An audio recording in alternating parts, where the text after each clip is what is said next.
Yes, thank you for having me today, and thanks for joining the talk. I hope you're all good after lunch, full of energy, full of food, at least me. And before we go, I want to ask you to raise your hand in case you're using any kind of smartwatch. Garmin, Apple, Galaxy. It's quite a lot of people. And I also started using last year. And what I found useful, especially, is health metrics tracking.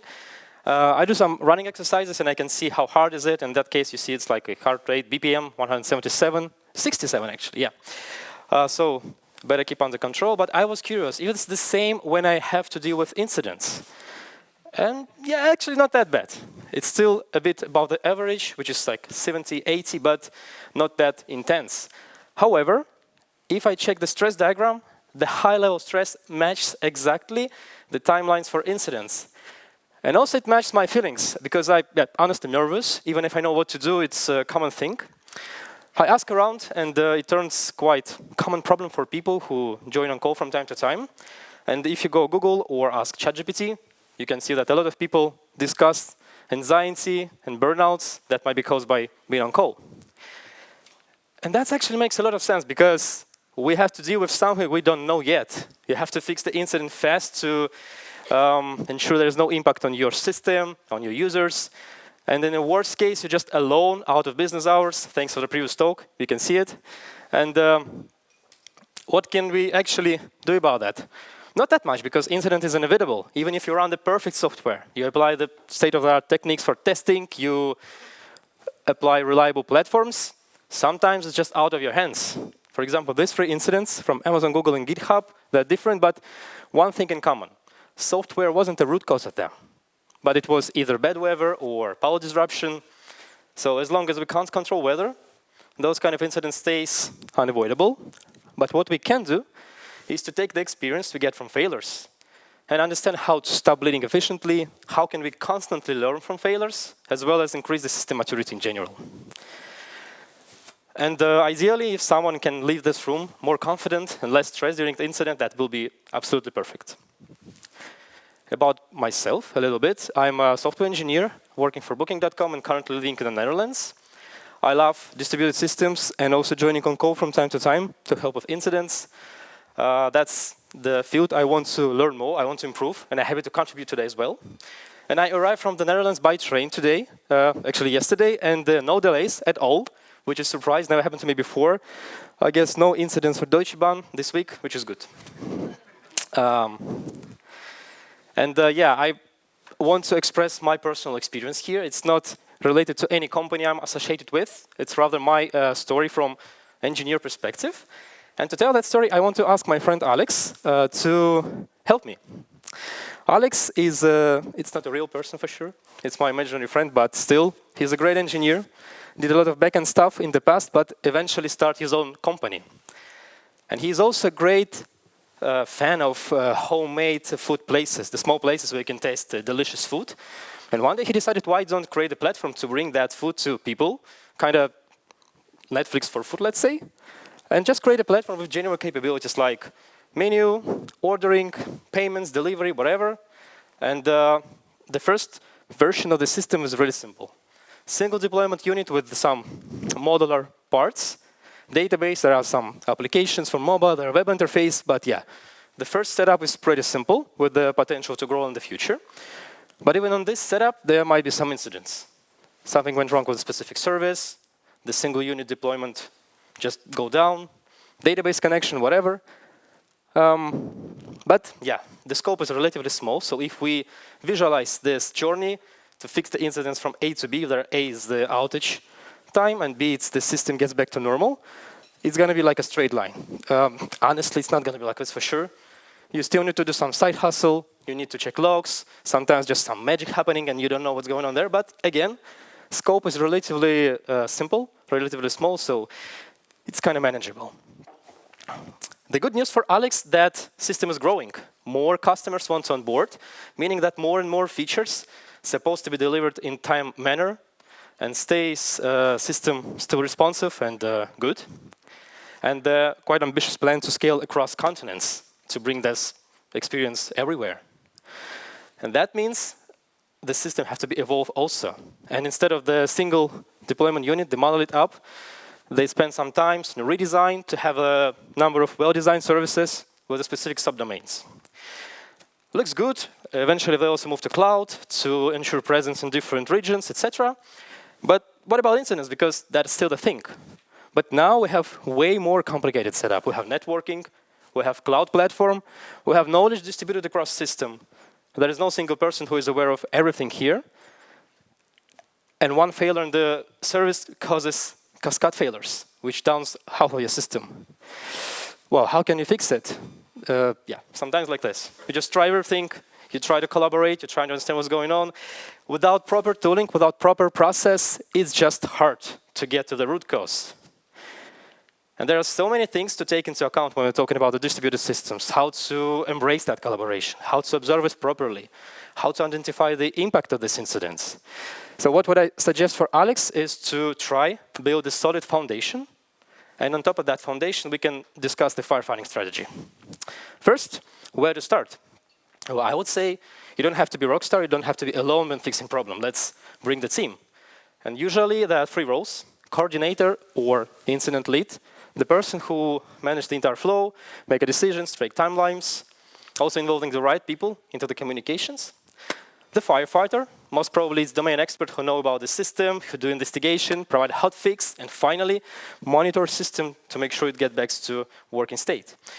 And also communicator, the one who keep tracking the internal communication and it also updates the stakeholders out of your internal private scope. Those roles are for sure communicating with each other, but still can focus on the specific area, not to be distracted and to deliver the best within these boundaries. The second is the comfortable environment. Tools like PagerDuty or Grafana on Call that helps you to create the healthy rotation schema, escalation policy, maybe integrations with your communication channels and alerts and metrics. Second, it's tools like Slack or Zoom where you can collaborate internally, keep all the communications go to the live call.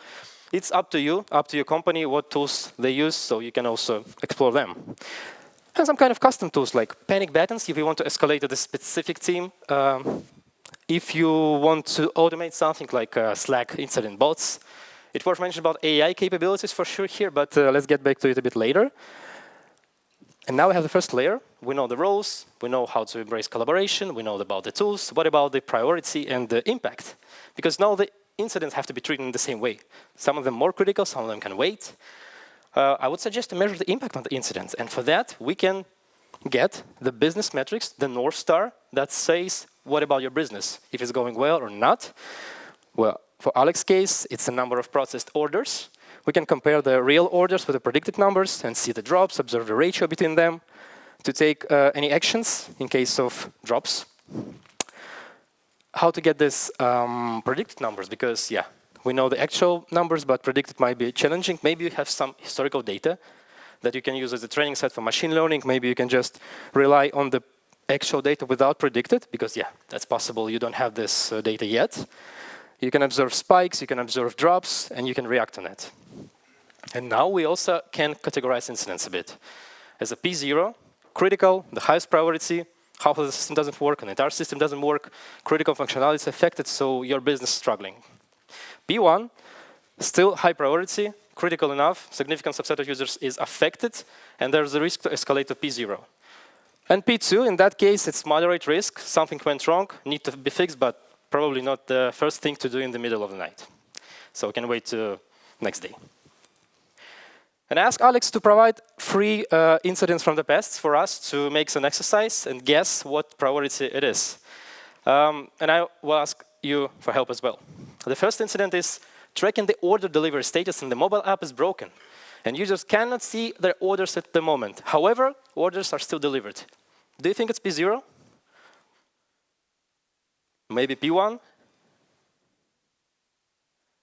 Maybe P2? All right. I think it's more P1. I also asked Alex before, so I know about that. Because significant functionality is affected, I would say, and people can start calling the customer service, then can get nervous, so there is risk of escalation. But yeah, in some cases it might be also treated as P2 because no business impact here, so I can understand that choice as well. The second case, checkout order page is broken. Significant drop in the number of actual orders detected. Do you think it's P0? Or maybe P1? Maybe P2? Now you get it. It's P0. Majority of people say it's the right. Yeah, exactly. The drops in booking, business struggling, we need to take action as soon as possible.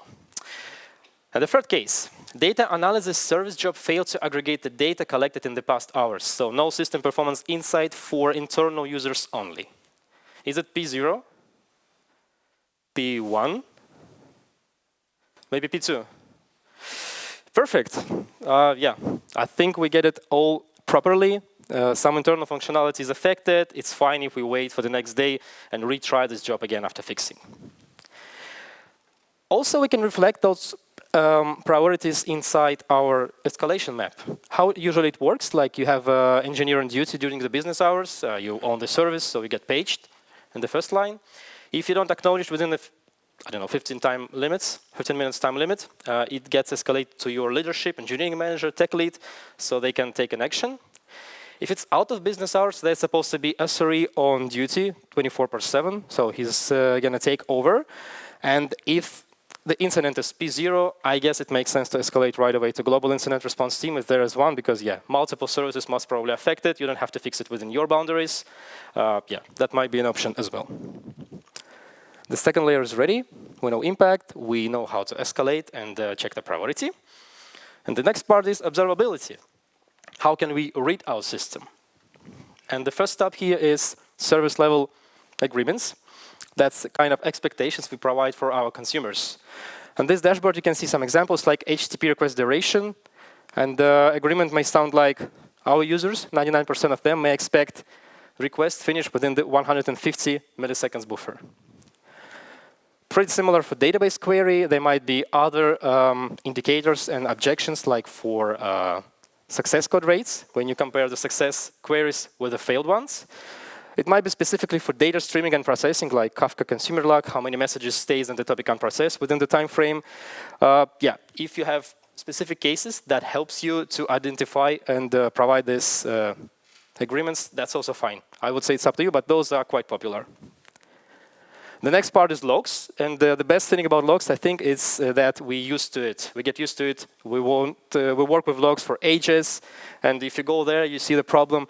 Most probably have already guessing what's going on, and you may fix it. Traces, with the rise of distributed systems, is getting more and more must-have. So you want to see the entire trip of your business transactions across services. The tricky part about traces is sampling. If you have loads and loads of data, you have to save your costs and you sample data. If it's head sampling, you just randomly lost of them. If it's tail, you may have a more meaningful approach, like tracking by sampling by errors and latency, maybe somehow clustering them, something to take into account. And metrics for sure. Metrics might be different depending on the language, like Java metrics, .NET metrics, might be pod level metrics, might be cluster level metrics, whatever you find useful. You can find it. Those dashboards also may evolve with your experience. If you see something that brings you value in observing, that's also pretty okay to bring it here. And what I think also useful is to create something like a firefighting dashboard, where you put all the relevant metrics to the same place. So it might be entry point for your investigation. You go on this page, you see the correlations between metrics, you see the problem. It may save your time instead of jumping between the dashboard. So that makes sense from my point of view. What I also see sometimes SRE who are responsible for multiple services, they put just general indicators of healthiness, and then they use a drill down approach to go inside if something went wrong with a specific service to see actually the more details about that. At that point, we have the foundation built. Let's discuss the firefighting strategy. And when I'm talking about firefighting, I always think that it's quite stressful. And that's definitely not time to learn something new, but instead maybe apply simple steps. And I think we can utilize the method called Shisakanko. That's the pointing and calling system that's used by train conductors in Japan. They just point and call things. It may sound pretty weird and redundant, but it works in their case. And I think we also do that in our daily life. For example, you go to vacation, you check if you're turn on the lights, close the door, you have passport, you have keys on the back seat, so you're ready to go. Let's try to use the same approach for firefighting and organize our runbooks as a guidelines for incident management with a set of simple steps to check and walk through them. Like check the priority, scope, start the call, etc. And specifically for firefighting section, we can organize something like decision-making tree based on the common cases of issues. For example, do you think it's infrastructure issue? If yes, what kind of issue? Maybe availability zone goes down, so you want to fail over the traffic to the working one. Maybe there is a peak hours and traffic increase, so you're not ready for that, you can just scale out. Maybe there is a failing pod, you have 9 pods running okay, one is failing, let's just kill it and restart, maybe some connectivity issues may help. It's not infrastructure issue, but maybe it's a dependency issue. And then you check if you have a fallback. If you have a fallback solution, okay, let's just turn off dependency if you can and escalate to the corresponding team. If you don't have fallback, that makes sense to escalate right away because, yeah, need to be fixed anyway. It's not a dependency issue, but maybe you have recent deployment that causes the problem. If yes, if you can roll back, okay, just make a rollback and make sure system is okay. You can't, maybe apply the hotfix and ensure it's on production as soon as possible. In that case, it's pretty useful to use a feature flag to hide new functionality behind these feature flags and do the rollouts and the rollbacks without actual deployments. It's quite fast, you can test it. Also quite useful the canary deployments. You can put 10% of users with the new functionality, you can test it. If you see some failures, just roll back. Otherwise, you full on and all the users see the new functionality. It's not recent rollout, maybe something went wrong with database. If yes, what kind of problem? Schema migration. Can you roll back? If yes, okay. Can you restore data from kind of backups or maybe event logs, audit trails? That's good. It's a deadlock. Can we kill block in session and do the further investigation later? If it's performance issue, okay, let's kill long-running queries. Let's scale out our database if it's possible, because yeah, it's challenging and not always possible, I would say. And there is always the chance that not all these cases are present. Something specific happens, so you have to dive into investigation, get more details, etc. So in that case, not many options, just need to firefight actively and try to understand what's going on there. It's worth mentioning what not to do during the incident. And the first thing is making rollouts with new feature. Yeah, because it's getting mess. Maybe you have to roll out, but in that same moment you're making rollouts of the new stuff. We usually just do the blocks of rollouts, so no one can do that. Keep information in private channels. Yeah, it's better keep everything open because it's also useful for further investigation and post-mortem process. Don't have to be rockstar again. Do within your roles, deliver within your responsibilities, and rely on other people as well. So they're here to help you. And the worst thing, I think, is pointing fingers and blaming. That's worse what you can do during the incident, because no one likes to be blamed, no one wants to be guilty, and if you guilt someone, would this person be interested into the investigation? I guess not. Probably he's even tried to hide details not to be punished after. So it's not just about being nice. It's also important for the culture thing. It's also important to the driving the further investigation process. And it's also great to encourage people to deliver new stuff. Yeah, because yeah, if you're delivering new stuff, you develop your product, most probably some incident will cause. It's fine. So let's, instead of blaming, try to fix the system, try to fix the problem, and ensure it's not here next time. And at that point, we didn't finish, even if the firefighting proceeds successfully, we find the issue, we mitigate it. We want to constantly improve our process by running the post-mortem, which is the process of analyzing the root cause and contribution factors. That might be also shared with audience later and contain some learnings.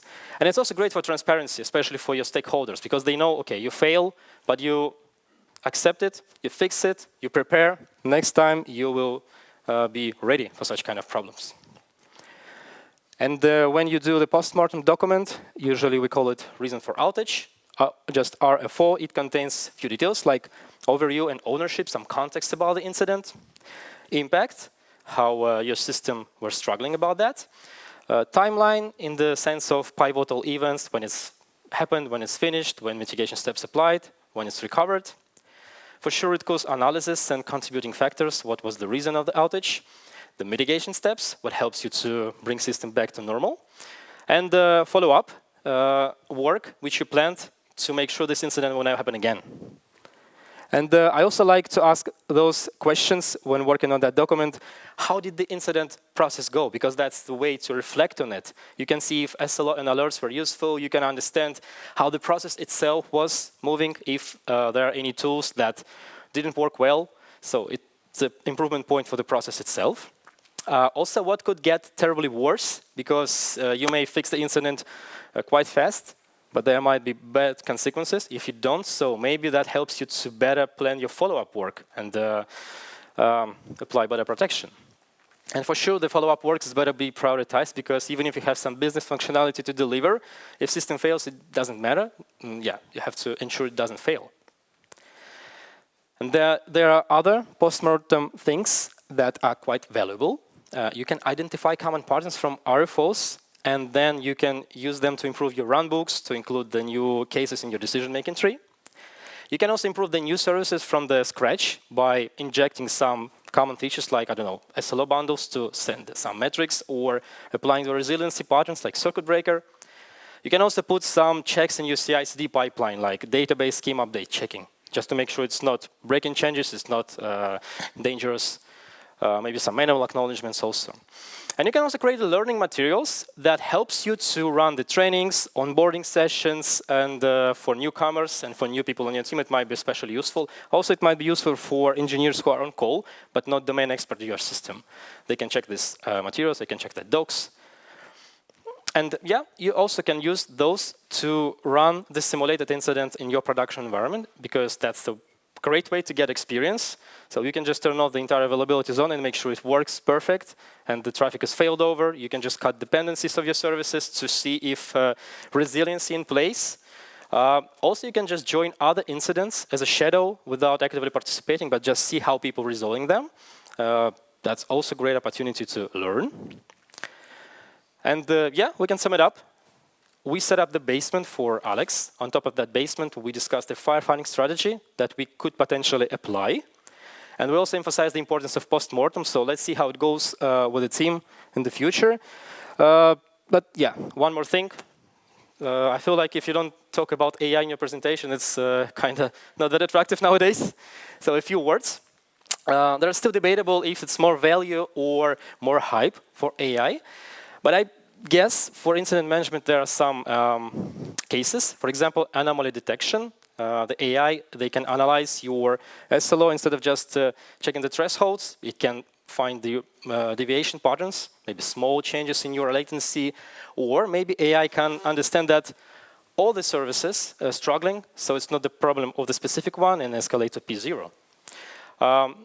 Copilot capabilities, especially complemented with domain knowledge. If your AI know about the system and can explain something, it might be extremely useful. And the last part is incident summary. I think AI already can do that. You can just scan the Zoom calls, you scan the Slack space, get some timelines, get some highlights, put everything into the reason for outage document and create it from the draft so you can work on top of it. And there are a few examples. I know Grafana ML, there has some capabilities for anomaly detection. I think also capability to describe your flame graphs in case you're using Pyroscope for continuous profiling. And also Datadog Bits AI and New Relic AI. I have never tried it on myself, but I saw a couple of videos. Looks pretty impressive. I don't know if it works exactly like this on your environment. If yes, that's just perfect. However, yeah, in a couple of years, I would expect this rising trend and more and more platforms, companies gonna onboard AI for such kind of reasons. Let's see how it goes. Yeah, and at that point, it's done from my side. I want to ask you to share your incident management experience with your colleagues, be more confident. Also, don't be hard on yourself. Incident happens, we can accept it, we know how to fix it, so keep confident. And thank you so much for attention. Thank you, Daniil Doronkin. We have time for a few questions. Anyone who has questions? Nobody? Okay. Thank you so much. Thank you for being here.